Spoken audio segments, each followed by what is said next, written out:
1996년 6월 22일 토요일, 전남 남해안의 작은 포구에서 한 남자가 낡은 트럭에 시동을 걸었습니다. 이도현, 36살의 평범한 아버지였습니다. 조수석에는 11살 아들 지우가 앉아 있었습니다.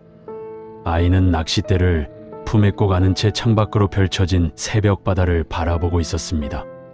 아직 해가 뜨지 않은 5시 30분, 폭우는 고였고 파도 소리만이 규칙적으로 들려왔습니다. 아빠, 오늘 바다는 우리를 기억할까요? 지우는 늘 이런 말을 했습니다. 도현은 그 말의 의미를 깊이 생각해 본 적이 없었습니다. 그저 아이만의 독특한 말버릇이라고 여겼을 뿐이었습니다. 그럼 우리가 이렇게 자주 오는데 어떻게 잊겠니? 도현은 미소를 지으며 아들의 머리를 쓰다듬었습니다.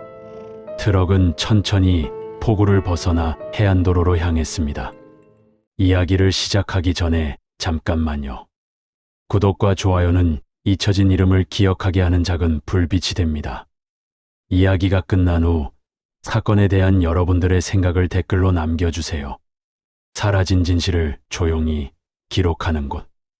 그날 남겨진 기록입니다. 목적지는 마을에서 약 12km 떨어진 외딴 낚시터였습니다. 정식 명칭은 없었고 현지인들은 그저 검은바위라고 불렀습니다. 물살이 세고 접근이 어려워 일반 관광객들은 거의 찾지 않는 곳이었습니다. 6시 15분, 부자는 낚시터에 도착했습니다. 주차 공간이라고 할 만한 곳은 없었고 도현은 늘 그랬듯이 좁은 비포장 길가에 트럭을 세웠습니다.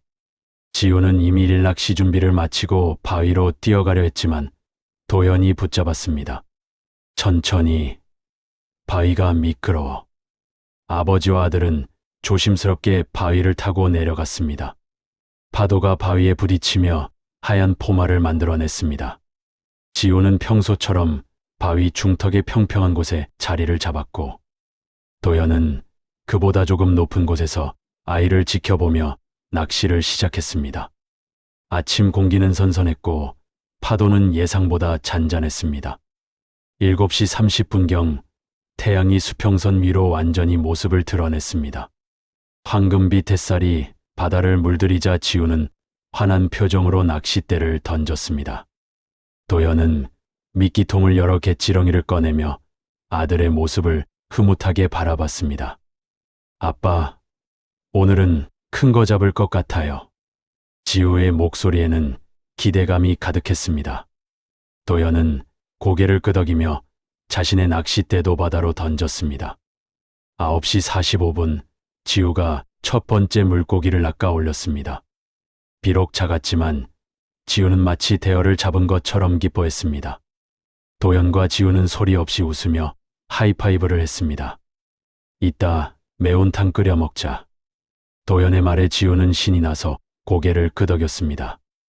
11시 20분, 점심시간이 가까워졌습니다. 도현은 준비해온 김밥을 꺼냈습니다. 아내 박선영이 새벽부터 일어나 만들어준 것이었습니다. 부자는 바위에 나란히 앉아 김밥을 먹기 시작했습니다. 도현의 시선이 멀리 바위 끝으로 향했습니다. 2명의 남자가 서 있었습니다. 거리는 약 50m. 그들도 낚싯대를 들고 있었지만 이상했습니다. 낚시를 하러 온 사람들이라면 당연히 바다를 봐야 하는데 그들의 시선은 자꾸 이쪽을 향하고 있었습니다. 아빠, 저 사람들 계속 우리를 봐요. 지우도 그들을 의식한 듯 했습니다. 도현은 아무 말 없이 고개를 돌렸습니다. 하지만 가슴 한편에서는 불안감이 서서히 번지기 시작했습니다. 그 두 남자의 체격은 건장했습니다. 한 명은 검은 모자를 깊게 눌렀었고 다른 한 명은 선글라스를 끼고 있었습니다. 일반적인 낚시꾼의 복장과는 거리가 있었습니다. 낚시조끼도 장화도 신지 않았습니다. 그저 평범한 작업복 차림이었습니다. 도현은 지우에게 들리지 않게 작게 한숨을 내쉬었습니다.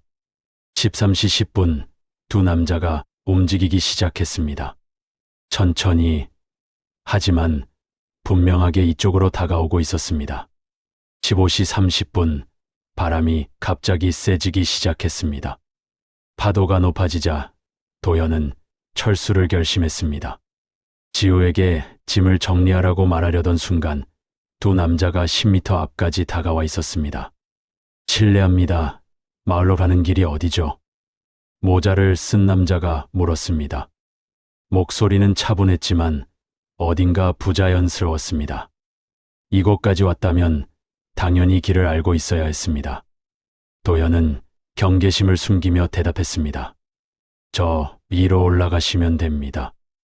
남자는 고개를 끄덕였습니다. 하지만 발걸음을 옮기지 않았습니다. 선글라스를 낀 다른 남자가 한 발 더 가까이 다가왔습니다. 낚시 잘 되시나요? 평범한 질문이었지만 도연의 등줄기에는 식은땀이 흘렀습니다. 지우는 아버지 뒤로 몸을 숨겼습니다. 아이도 본능적으로 위험을 감지한 듯 했습니다. 그저 그렇습니다. 저희는 이제 가봐야 해서. 도연이 일어서려는 순간이었습니다. 16시 낚시터 위 언덕에서 나무를 캐던 주민 김모 씨는 평소와 다른 소리를 들었다고 진술했습니다. 아이의 짧은 비명 소리, 그리고 곧이어 들려온 남자의 거친 고함. 하지만 김 씨는 단순한 말다툼으로 생각하고 그 자리를 떠났습니다. 19시 30분, 해가 완전히 지고 어둠이 내렸습니다. 박선영 씨는 남편과 아들을 기다리며 저녁상을 차렸습니다. 된장찌개가 식어가고 있었습니다. 평소라면 17시쯤에는 돌아왔어야 했습니다. 20시, 선영은 도연의 휴대전화로 전화를 걸었습니다. 진호음만 울릴 뿐 받지 않았습니다. 21시, 불안감이 극에 달했습니다. 선영은 평소 도연이 자주 가던 낚시터들에 전화를 걸기 시작했습니다. 하지만 토요일 밤 대부분의 낚시터는 이미 문을 닫은 상태였습니다. 22시 30분, 선영은 더 이상 기다릴 수 없었습니다. 경찰서로 향했습니다. 남편과 아들이 아침에 낚시를 하는데 아직 안 돌아왔어요. 전화도 안 받고 해질 때까지 안 돌아올 사람이 아닌데. 담당 경찰은 처음에는 단순 실종으로 접수했습니다. 성인 남성과 함께 있는 아이라면 큰 문제는 없을 거라고 판단했던 것입니다. 다음 날인 6월 23일 일요일 6시, 선영은 밤을 새우고 직접 검은 바위 낚시터로 향했습니다. 도연이 그곳을 자주 찾는다는 것을 알고 있었기 때문입니다. 6시 45분, 선영이 낚시터에 도착했을 때 그곳은 이미 무언가 잘못되었다는 것을 말해주고 있었습니다. 바위 틈에 끼인 지우의 운동화 한 짝. 부서진 낚싯대가 바위 위에 널브러져 있었습니다. 쿨러박스는 뚜껑이 열린 채 뒤집혀 있었고 안에 있던 물고기는 이미 죽어 있었습니다. 그리고 도연의 트럭은 그곳에서 사라져 있었습니다. 8시, 경찰이 본격적인 현장 검증을 시작했습니다. 감식반은 바위 위에서 여러 개의 발자국을 채취했습니다. 도연과 지우의 것으로 추정되는 발자국 외에 성인 남성 2명의 발자국이 추가로 발견되었습니다. 크기는 각각 270mm와 275mm였습니다. 더 주목할 만한 것은 바위 일부에서 발견된 혈흔이었습니다. 양은 많지 않았지만 분명한 폭행의 흔적이었습니다. 경찰은 즉시 단순 실종 사건에서 강력 사건으로 수사 방향을 전환했습니다. 10시 30분, 형사들이 도연의 집을 방문했습니다. 선영은 울부짖으며 남편의 과거에 대해 털어놓기 시작했습니다. 3년 전 일 때문일지도 몰라요. 남편이 내부 고발을 했었거든요. 도연은 1993년까지 여수항만 하역조합에서 회계를 담당했습니다. 성실하고 원칙적인 성격으로 신임을 받았지만 바로 그것이 화근이 되었습니다. 당시 조합 간부들은 기자재 납품 과정에서 대규모 리베이트를 받고 있었습니다. 실제 구매 가격의 30%를 부풀려 차익을 착복하는 수법이었습니다. 도연은 회계 장부를 정리하다가 이 사실을 알게 되었습니다. 처음에는 모른 척하려 했습니다. 하지만 그 돈이 조합원들의 복지 기금에서 빼돌려진 것임을 알게 되자 더 이상 침묵할 수 없었습니다. 도연은 증거 자료를 모아 검찰에 제출했습니다. 결과는 예상대로였습니다. 간부 5명이 구속되었고 조합은 큰 타격을 입었습니다. 하지만 도연 역시 대가를 치러야 했습니다. 배신자라는 낙인과 함께 업계에서 완전히 퇴출당했습니다. 이후 도연은 작은 무역회사에 재취직했지만 과거의 그림자는 계속 따라다녔습니다. 14시 수사팀은 주요 용의자 명단을 작성했습니다. 구속되었다가 최근 출소한 전직 조합 간부들이었습니다. 그 중에서도 특히 주목받은 인물은 강민재와 장성민이었습니다. 강민재, 당시 48세, 조합 기획실장 출신. 도연의 고발로 징역 2년을 선고받고 복역했습니다. 출소 후 행적이 묘연했습니다. 장성민, 당시 45세, 조합 총무부장 출신. 역시 징역 1년 6개월을 선고받았습니다. 출소 후 가족과 연락을 끊고 잠적한 상태였습니다. 두 사람 모두 도연에 대한 깊은 원한을 품고 있었다는 증언이 이어졌습니다. 특히 강민재는 수감 중에도 그 배신자를 가만두지 않겠다는 말을 자주 했다고 합니다. 하지만 이들을 찾는 것은 쉽지 않았습니다. 주민등록상 주소지는 모두 비어 있었고 가족들도 행방을 모른다고 했습니다. 사건 발생 후 시간은 무섭게 흘러갔습니다. 1996년에서 1997년으로 그리고 2000년대로 도연과 지우의 행방은 여전히 오리무중이었습니다.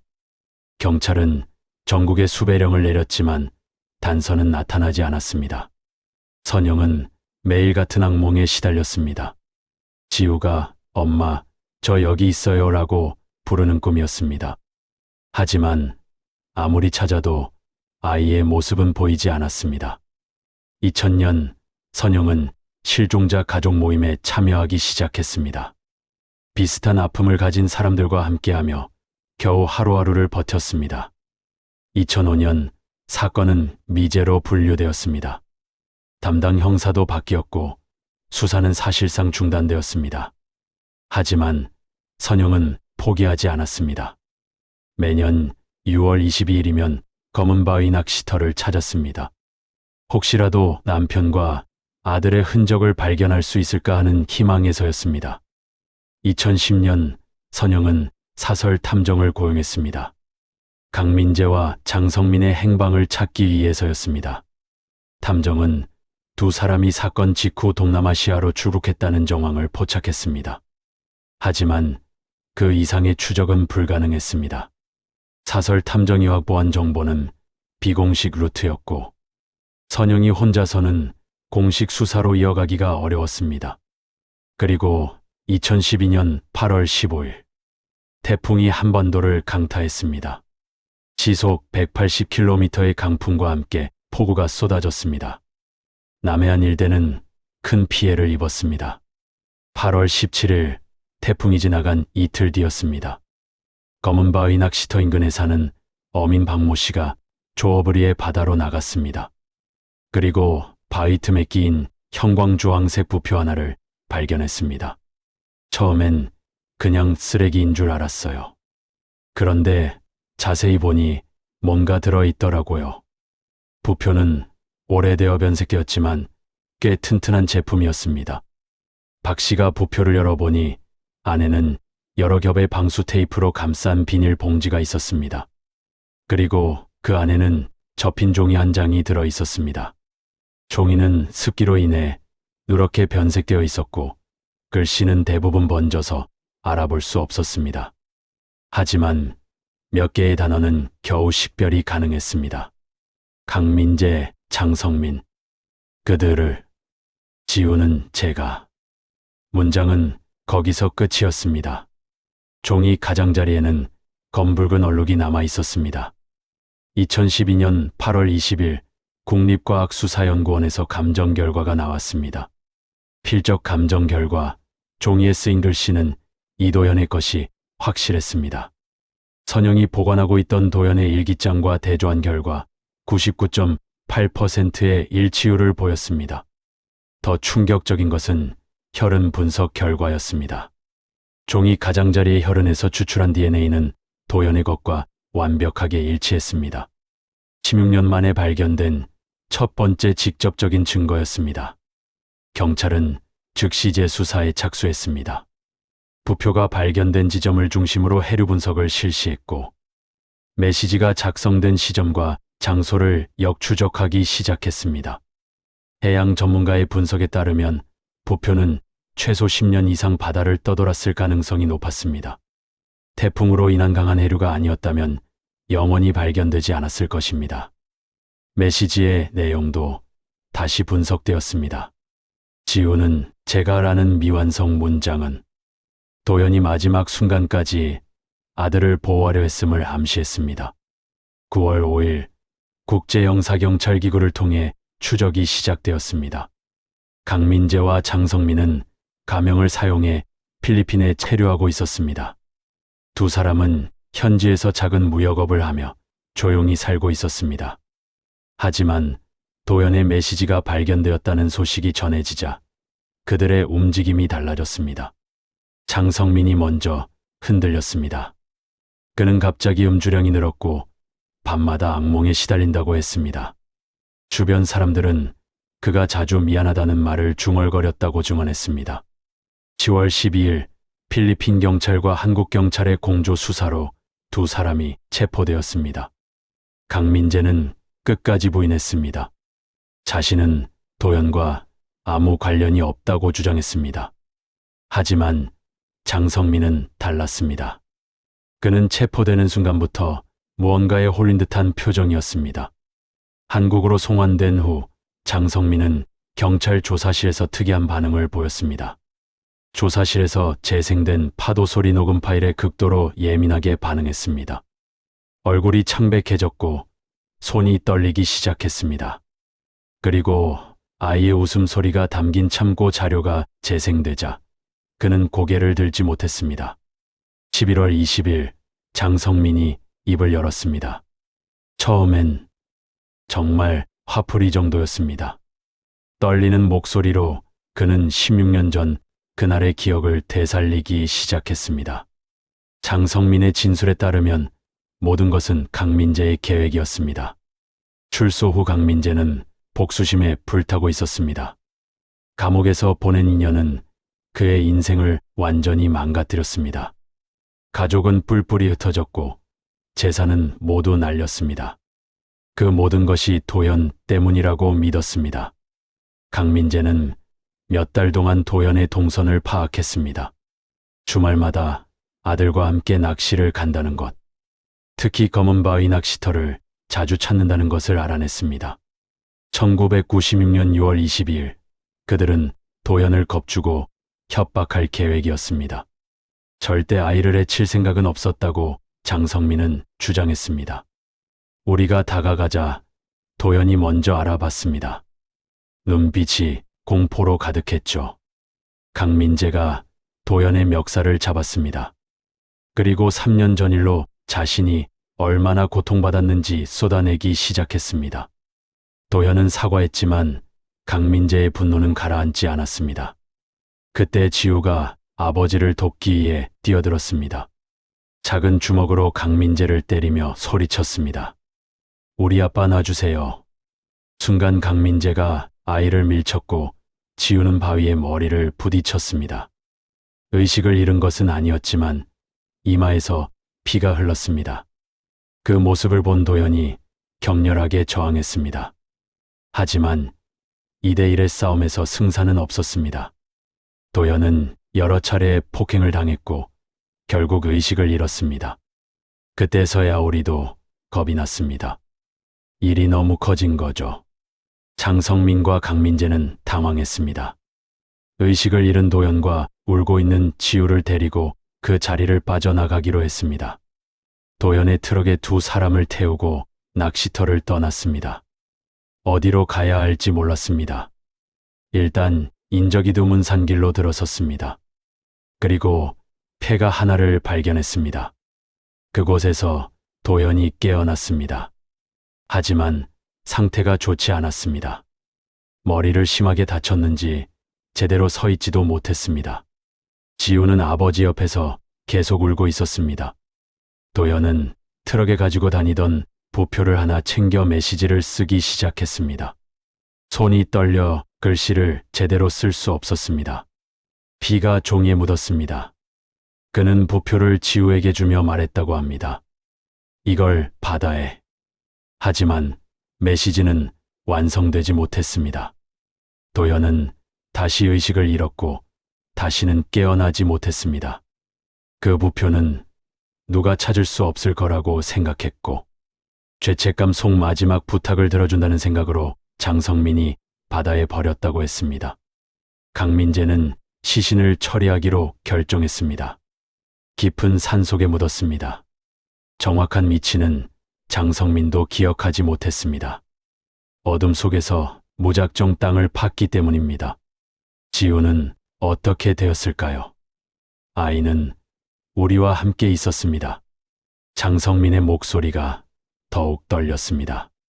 장성민의 진술은 계속되었습니다. 지우는 아버지를 잃은 충격으로 말을 하지 않았습니다. 그들은 아이를 데리고 필리핀으로 가기로 했습니다.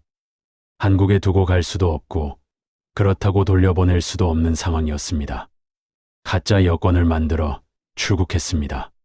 지우는 강민재의 조카로 위장되었습니다.